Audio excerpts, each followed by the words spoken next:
Nos droits et notre pouvoir d'achat sont attaqués quotidiennement. Nous avons besoin d'unité et nous montrons aujourd'hui que l'unité des forces progressistes autour de la question des transports est possible et qu'elle peut prendre de l'ampleur. Nous sommes aujourd'hui présents car depuis des années, Transpol et la communauté urbaine n'ont cessé de prendre des mesures impopulaires, amputant le pouvoir d'achat des citoyens et restreignant les libertés.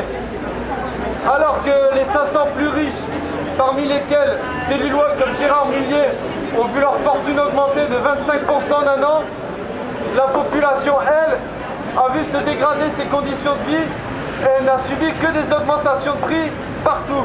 Que l'on soit lycéen, travailleur ou retraité, c'est toujours à nous qu'on s'attaque, c'est toujours nous qu'on fait payer. Pendant ce temps, on laisse les entreprises privées jouer avec nos services publics dans leur seul intérêt. Rappelons-le, Transpol est une filiale du groupe Keolis qui, dans la métropole lilloise, agit comme un véritable monopole. En 2007, cette entreprise avait dégagé 107 millions d'euros de bénéfices. Et grâce à qui?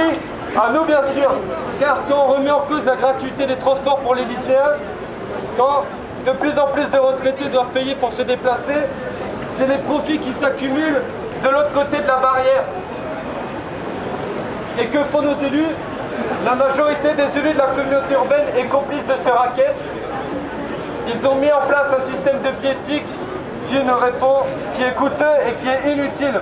On nous dit que c'est une technologie moderne et elle ne fait que perfectionner un système de racket qui pèse sur les usagers. Cette technologie est-elle utile? Nous répondons non, car elle n'améliore en rien la mobilité sur le territoire.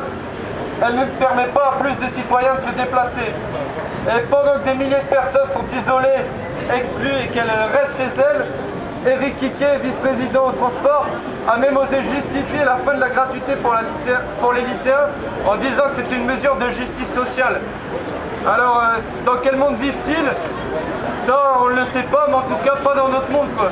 Parce que si remettre en cause la gratuité des transports pour les lycéens, c'est une mesure de justice sociale, alors nous on ne comprend plus, vu que quand on sait que c'est les enfants d'ouvriers qui fréquentent les lycées professionnels et que ces mêmes lycées professionnels font des formations éparpillées dans le territoire, on dit que l'accessibilité au transport, au contraire, c'est une mesure de justice sociale parce qu'elle garantit la gratuité de l'éducation, elle garantit une éducation libre et gratuite.